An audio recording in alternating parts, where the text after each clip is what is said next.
Morning, this is Adrian at Engine Carbon Clean. Here we've got an Audi A3. This is a 2015 model. This has got 104,000 on the clock. Now the owner's used this before. Got us out to do a couple of vehicles here this morning. This one's been struggling with a little bit of a lumpy idle. It's been misfiring as well. Look to the diagnostic codes that are on this one. There's a few for coil packs. It has the plugs replaced recently. There's a couple of codes in there for coil packs and for misfires as well. Now, when we looked at the live data at the start of the engine clean, this was getting up to about 300 to 400 misfires, specifically on cylinder 3. A couple of misfires on the other cylinders as well. And that number kind of resets itself every couple of minutes on the diagnostics.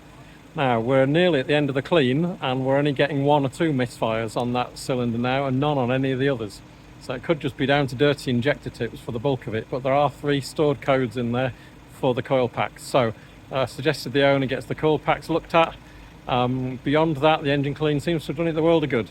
Get it smooth and quiet, responsive, economical and emissions friendly again. Hopefully sorted those misfires out as well. On to the next vehicle which we've got to do, which is a Nissan Navara just over there.